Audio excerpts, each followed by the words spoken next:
Morning, my name is Mayank Pandey. I am the Supply Chain Director for Castrol India in South Asia. My job is to ensure that the whole end-to-end supply chain, right from sourcing of raw materials to ensuring that these products reach our customers is probably the most paramount thing. But like any other supply chain, we would say that after safety, quality is quite a critical feature for our products. As you can imagine, we service very high demanding OEM customers. And then reliability, resilience, doing all of this efficiently is what keeps me and my team busy. What is unique about our business is that we are both a B2B business and a B2C business. So part of our business, which is the B2B, which is all about servicing our OEM customers, our industrial customers, and their needs are very, very different. And the other part of our business is more like a consumer goods company, where we reach our end consumers through a distributor network. Now, what that means for us in supply chain is that we practically have to run two supply chains. That makes the job and running the supply chain unique, in some ways challenging as well. One of the strengths of Castrol, and of course, addition to its technology and brand, is its reach. Right? So we reach about 100,000 touch points across the network. And to get there, we need a supply chain which is equally expansive and efficient. So to give you some ideas, we have 3 factories in India. A large part of our production is local. We then reach our 350 distributors and about 4,000 direct customers through our own network, which is a mixture of a hub and a spoke model in the country. And these distributors then help us reach about 100,000 retailers, right? So that's the scale of our distribution network. On our inbound side, just to again give you a sense of our complexity, a large part of our portfolio is imported. So roughly about 60% of our raw materials are imported in the country. We work with about 100 suppliers. We have about 250 odd raw materials, 700 odd packaging types. And interestingly, we also work with 50 different logistics partners, right? So we have quite a large slate of partners who help us do what we need to do. We've seen significant amount of inflation in last 24 months.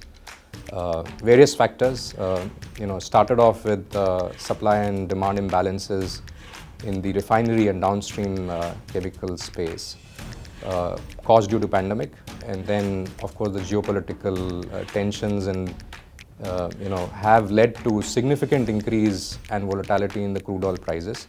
And our industry, our raw materials are derived from crude, so that has definitely created a huge impact. So I would say volatility in raw material, high inflation, is clearly one of the trends which we think is here to stay. Yeah, so inflation will hopefully cool off, but I think the volatility is here to stay. So that's clearly one challenge I think we've seen. The second one, again, closer to supply chain, is the whole issue around unreliability on logistics. Right, I'm not talking about domestic here, but the international trade has been highly unreliable. Most of our lead times have gone up by about 50%, but that's not the problem. The problem is it fluctuates. So planning for this has been quite difficult. The cost of ocean freight has significantly gone up. Again, cooling off as we are here and now, but that's clearly been a big challenge.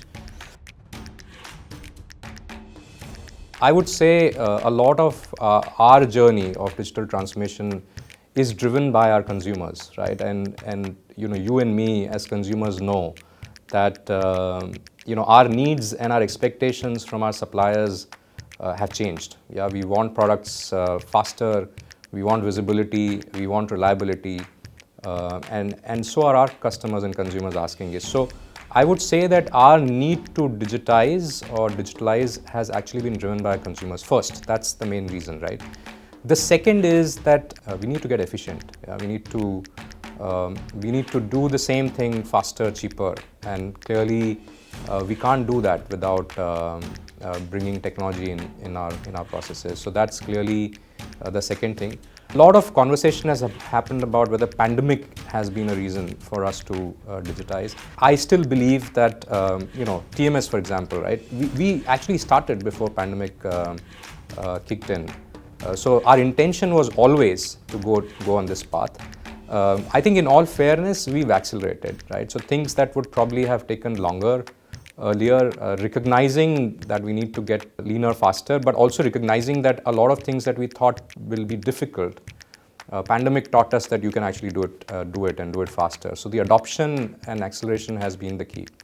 I am actually very pleased around what we've achieved on TMS, especially working with Pando and in partnership, and we're still doing it.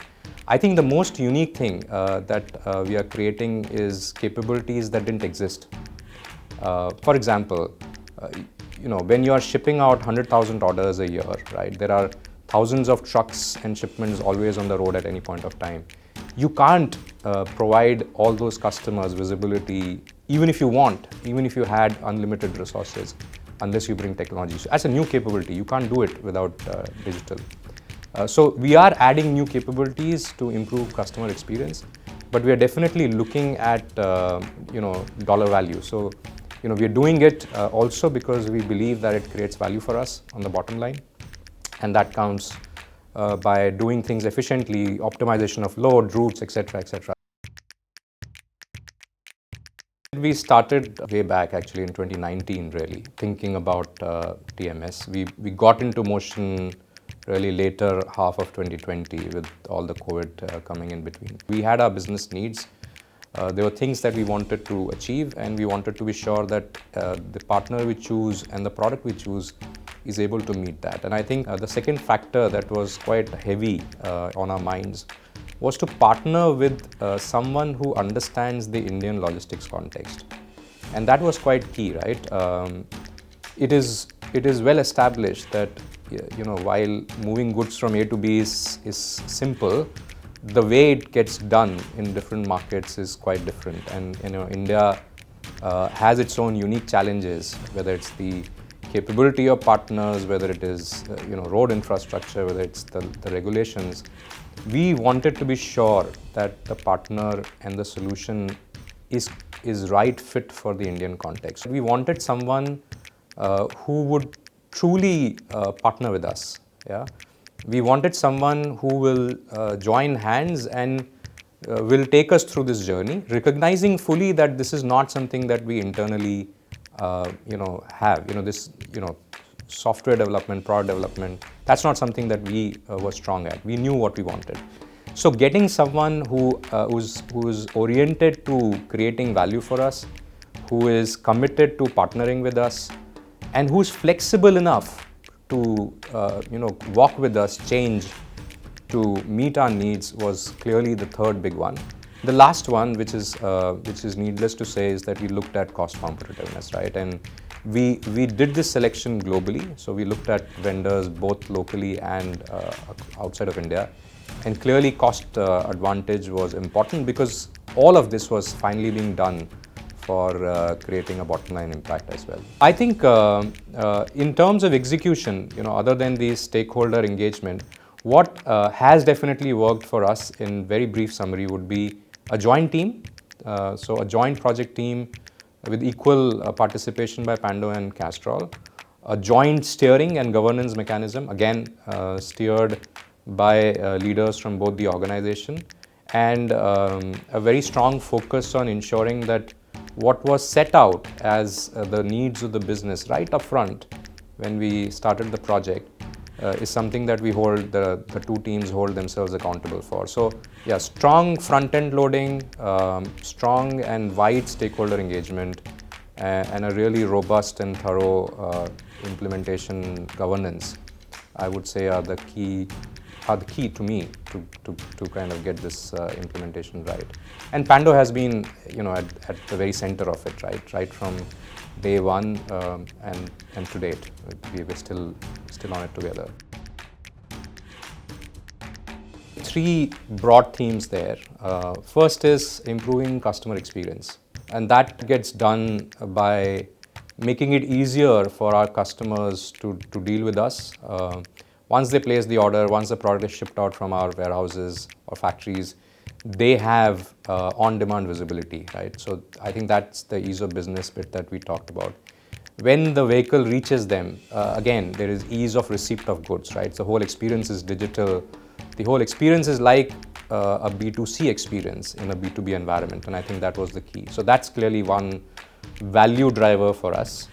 The second is to digitize our manual workflows, right? So there are 50 partners, there are lots of manual transactions right from the day you kind of indent a truck to delivery of the product to getting the invoice to getting the payment. I think whole indent to payment cycle was full of multiple touch points, manual workflows, a lot of people working, reworking, and I think our aspiration is that that process will become frictionless and it will become fully digital. So that should create value for us, value for our partners. So I think that's the second thread.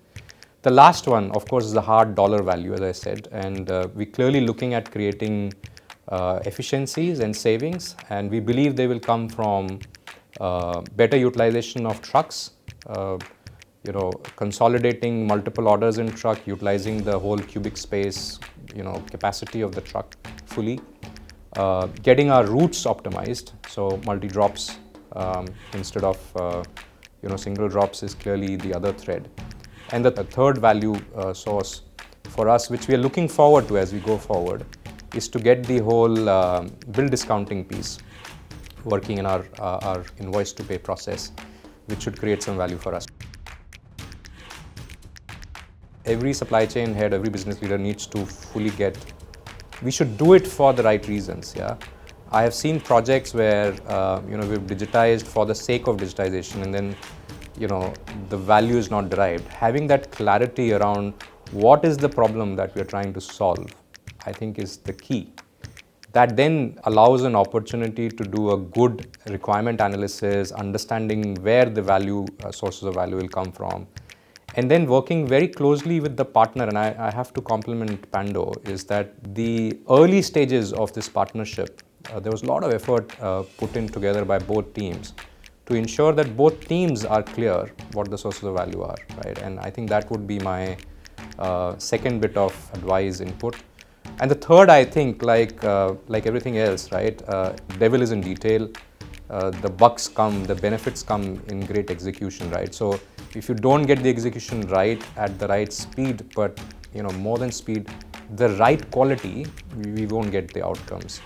And we've constantly traded off through this project between quality and speed. There are areas where we've gone for speed, and there are areas where we have traded off speed because we were very clear that value will come when we get the solution or the feature right.